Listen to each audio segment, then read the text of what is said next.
하나님께 영광이 된 줄 믿습니다. 아멘. 옆에 분들, 뒤에 분들하고 인사하겠습니다.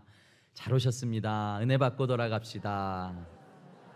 더운 8월 잘 버티셨습니다. 벌써 9월 1일입니다.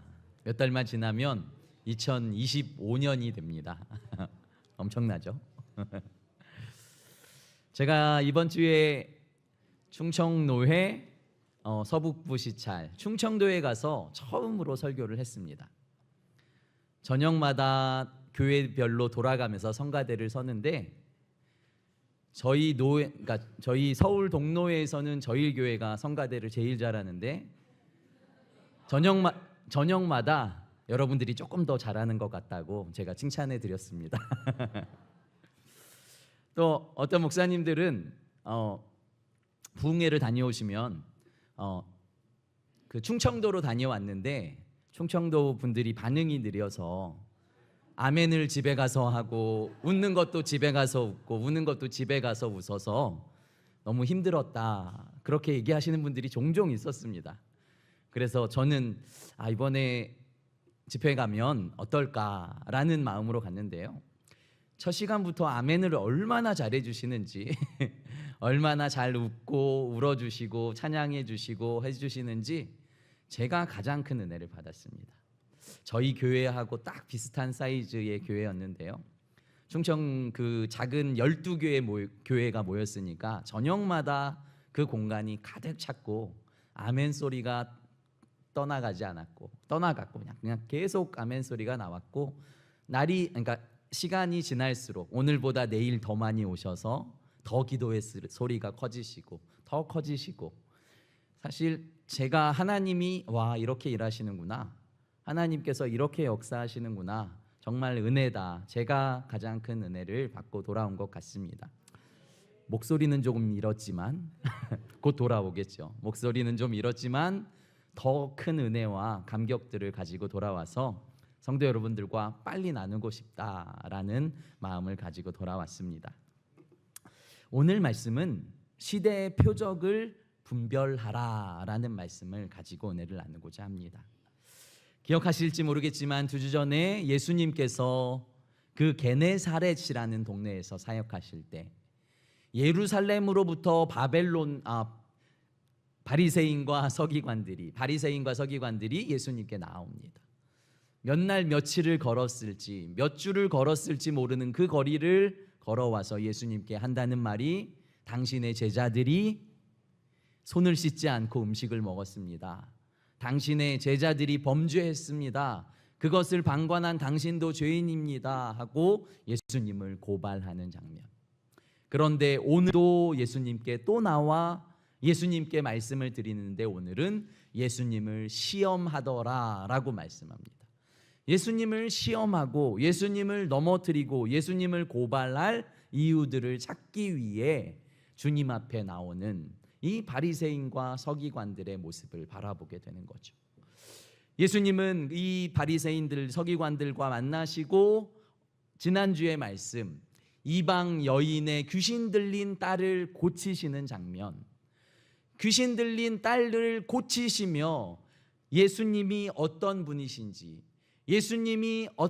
분이신지 메시아이며 구원자이며 하나님의 아들이신 것을 분명히 알게 하였음에도 불구하고 저들은 또 예수님을 시험하고 있는 거죠. 귀신 들린 그 여자아이를 고치시고 그리고 예수님은 갈릴리 지역으로 오셨는데요. 수많은 사람들이 예수님 앞에 몰려옵니다. 5장 읽지 않았지만 5장 31절 보시면 이렇게 기록되어 있습니다. 제가 읽어드릴게요. 말 못하는 사람이 말하고 장애인이 온전하게 되고 다리를 저는 사람이 걸으며 맹인이 보는 것을 무리가 보고 놀랍게 여겨 이스라엘의 하나님께 영광을 돌리니라. 아멘. 예수님께서 갈릴리 지역에 오셔서 다시 산에 올라가셔서 수많은 자들에게 말씀을 전하시고 그들을 고치시는데 사흘이라는 시간이 지났습니다. 얼마나 많은 사람들이 주님 앞에 나왔길래, 얼마나 많은 사람들을 고치길래 사흘이라는 시간이 지나서 예수님께서 제자들에게 말하는 거죠. 저들이 가다가 기진하여 무슨 일을 당할지 모르니까 우리가 먹을 것을 주자. 이번에는 7병2어의 기적으로 4,000명을 먹이시는 기적을 저들에게 베푸십니다. 그리고 저들이 마음껏 먹고 마시고 7 광주리가 남는 놀라운 역사들이 벌어지고 저들이 돌아간 후에, 그리고 오늘 바리새인과 서기관들이 예수님께 나아오는 것입니다. 1절 말씀 같이 한번 읽어볼까요? 1절 시작. 바리새인과 사두개인들이 와서 예수를 시험하여 하늘로부터 오는 표적 보이기를 청하니. 아멘. 아멘. 바리새인과 서기관들이 와서 예수를 시험하여, 예수님을 시험하려고 왔습니다. 우리는 바리새인과 서기관에 대한 인식이 좋지 않지만 당시에는 가장 존경받는 종교 지도자, 가장 거룩하게, 가장 경건하게, 가장 말씀을 많이 외우고 많이 가르치고 많은 것을 말하고 있는 사람들이 바로 종교 지도자였습니다. 만약에 천국에 두 사람이 갈 수 있다면 이 바리새인과 서기관일 것이다 라는 말이 있을 정도로, 만약에 천국에 두 사람이 간다면 바리새인과 그의 아들일 것이다 라는 말이 있을 정도로 저들은 존경받는 사람이었고 하나님을 가장 사랑하는 사람이라고 소문난 사람들이었습니다. 그러나 예수님은 저들의 겉모습을 보고 판단하시지 않았다는 것을 우리는 주목해야 합니다. 오늘 우리가 이 자리에 나와 있지만, 오늘도 우리가 예배하고 주님을 바라보고 있지만, 나의 겉모습이 아니라 나의 마음, 나의 중심이 누구를 예배하고 누구를 바라보고 누구를 찬양하고 있는지 주님은 분명히 알고 계신다는 것을 성도 여러분들 믿으시길 바랍니다. 마치 예수님이 자신의 공생애를 시작하시기 전 40일 동안 금식하시고 사탄에게, 마귀에게 이끌려가서 시험을 당했던 것처럼, 두 번째 시험이 성전 꼭대기에 올라가는 거예요. 네가 하나님의 아들이야? 그러면 뛰어내려. 그러면 천사들이 너를 받아주겠지. 그러면 수많은 사람들이 너를 보고 네가 진짜 하나님의 아들인 것을 인정하게 될 거다 라고 말씀할 때에 예수님이 그 사탄을 향해서 사탄아 물러가라, 하나님을 시험하지 말아라 라고 말씀하세요. 우리는 하나님을 시험하는 대상이 아니라 하나님은 우리의 유일한 믿음의 대상뿐이라는 것을 믿으시길 바랍니다. 우리는 하나님을 시험할 수 없습니다.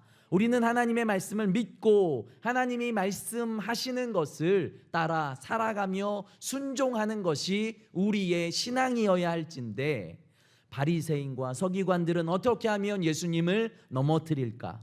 어떻게 하면 예수님이 하나님의 아들이심을 증명할까? 계속해서 예수님을 시험하고 있는 거죠.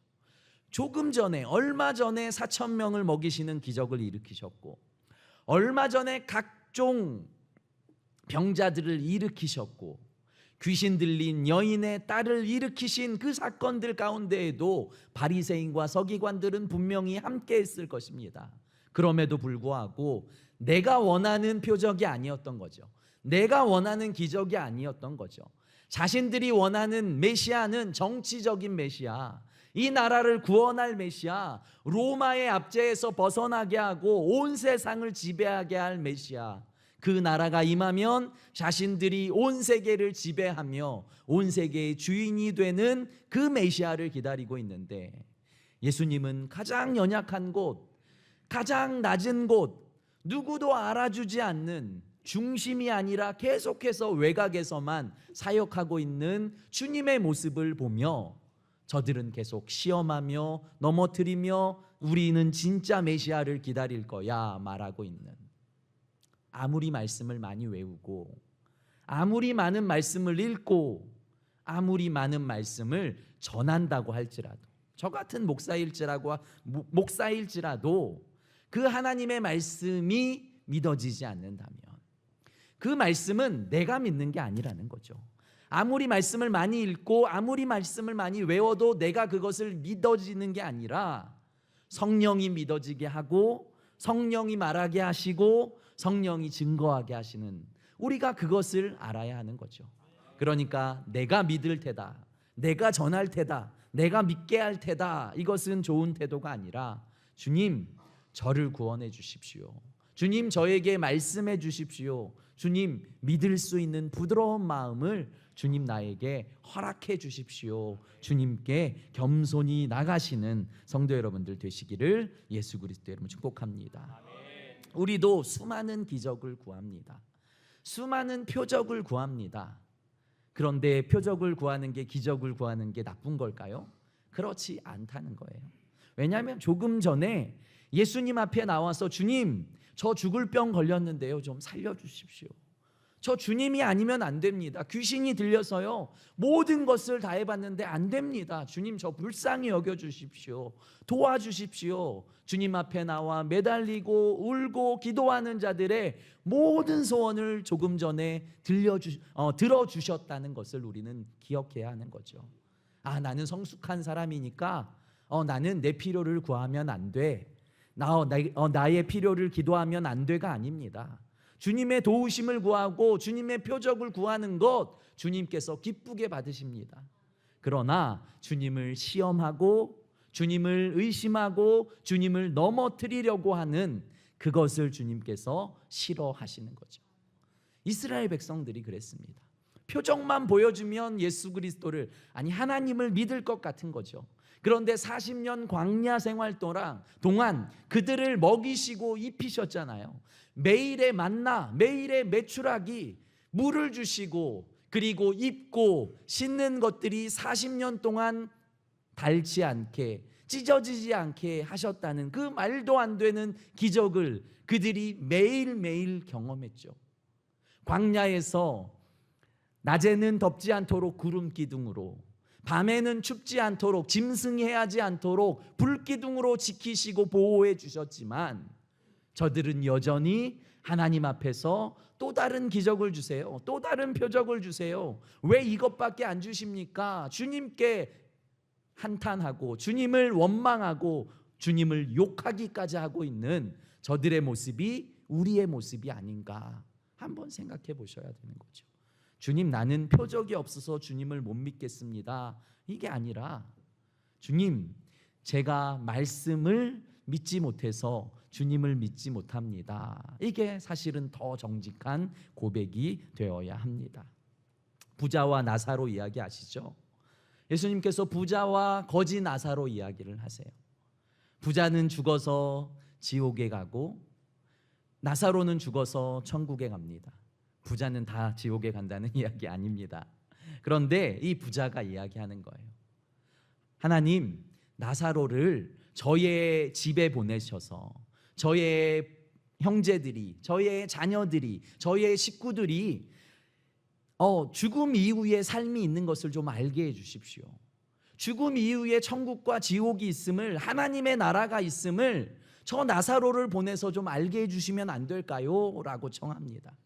그런데 주님께서 뭐라고 말씀하십니까? 모세의 율법, 모세의 선지자들을 보내서 너희에게 전했는데 그 말씀을 듣지 않는 자는 죽은 자가 살아나서 말씀을 전할 때에도 듣지 않을 것이다 라고 말씀합니다. 우리가 무언가 보이지 않아서, 우리가 무언가 얻지 못해서, 우리가 무언가 고침을 받지 못해서 주님을 믿지 못하는 것이 아니라 우리가 말씀을 말씀대로 믿지 못하기 때문에, 살아계신 하나님이 지금도 우리 안에 살아계심을 믿지 못하기 때문에 주님이 하신 모든 일들이 믿어지지 않는 것입니다. 그러면서 주님께서 이렇게 말씀하십니다. 2절 3절 말씀 같이 읽어볼까요? 시작. 예수께서 대답하여 이르시되 너희가 저녁에 하늘이 붉으면 날이 좋겠다 하고 아침에 하늘이 붉고 흐리면 오늘은 날이 굳겠다 하나니 너희가 날씨는 분별할 줄 알면서 시대의 표적은 분별할 수 없느냐. 아멘. 하늘을 보면서 날씨를 분별하는 거죠. 좋은 일입니다. 농사도 짓고 그리고 여러 가지 일을 하며 날씨를 향해 날씨에 따라서, 계절에 따라서 움직이는 것은 지혜로운 일이죠. 그런데 더 중요한 일이 있다는 거예요. 시대의 표적을 분별하는 지혜가 너희에게 필요한데, 너희 종교 지도자라며 일평생 주님 믿었다며 하나님이 너의 아버지라며, 그런데 왜 분별을 못하냐?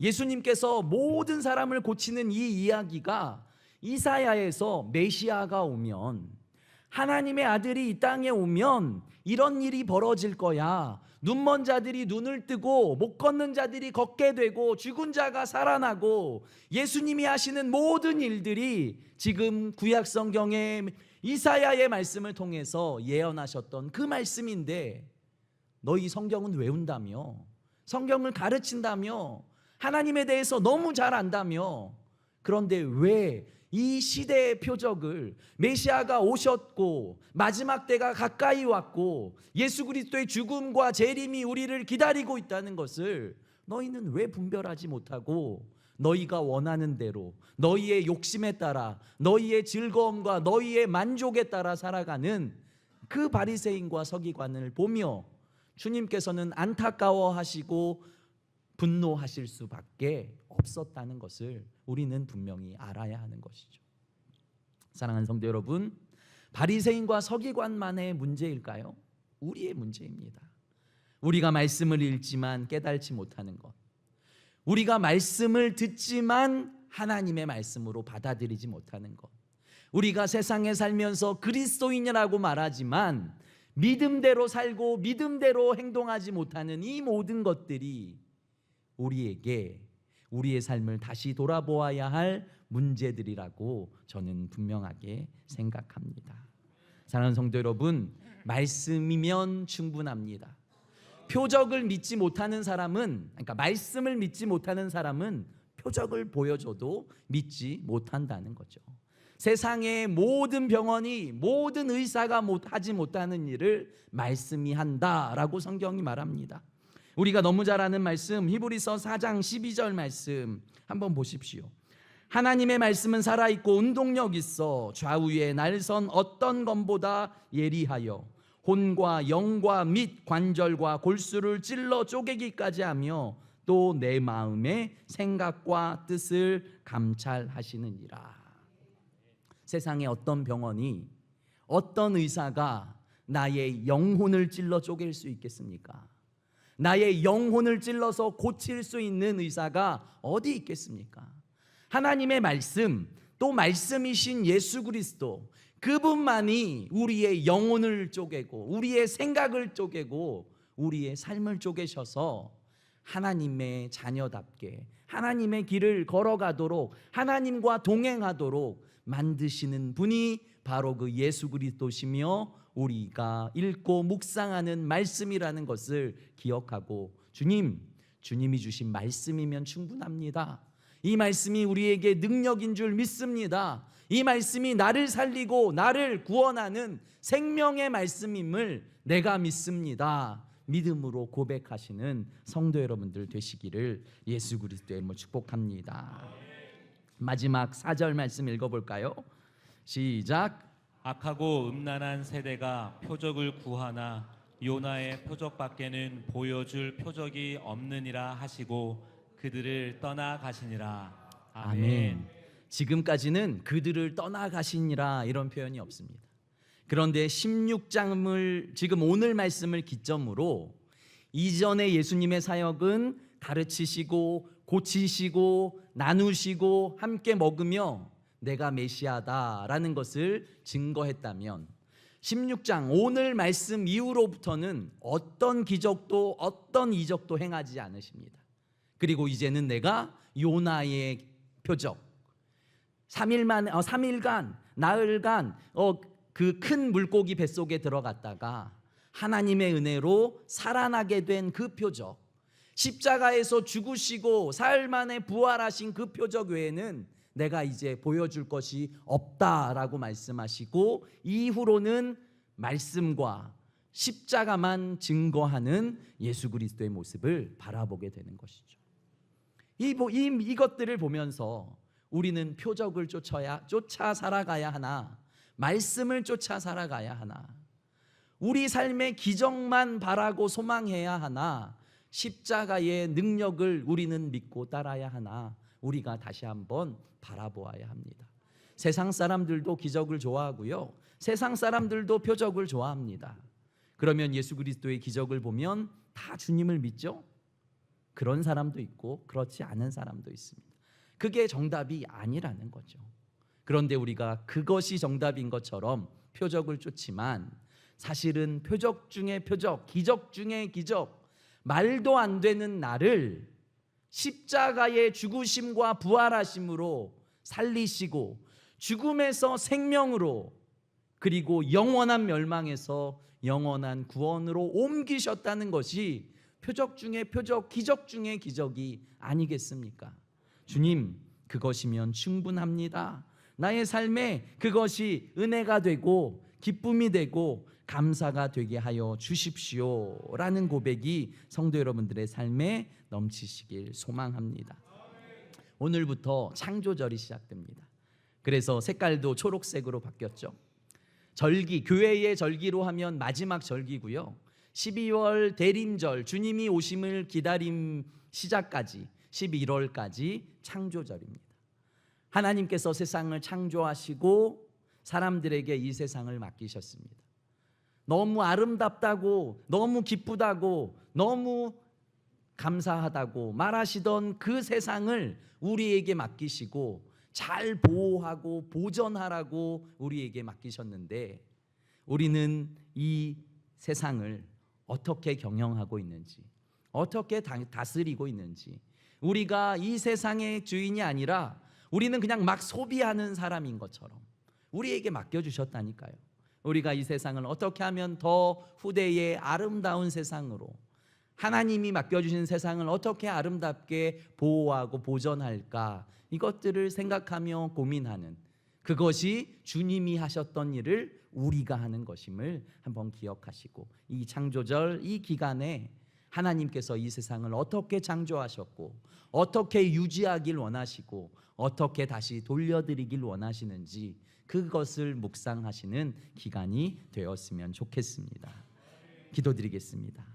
거룩하고 존귀하신 아버지 하나님, 바리새인을 바라보며 서기관을 바라보며 성경을 가장 많이 아는 사람, 가장 능통했던 사람, 성경의 박사라고 소문났던 그 사람들도 성경의 진짜 의미, 성경의 하나님의 뜻을 깨달지 못함을 바라보게 됩니다.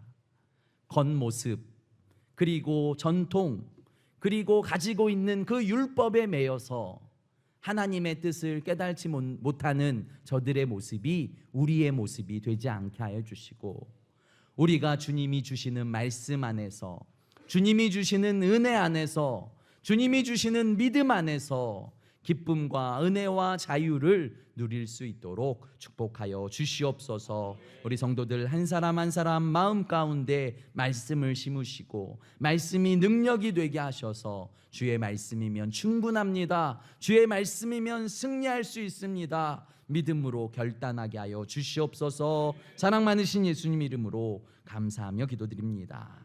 아멘.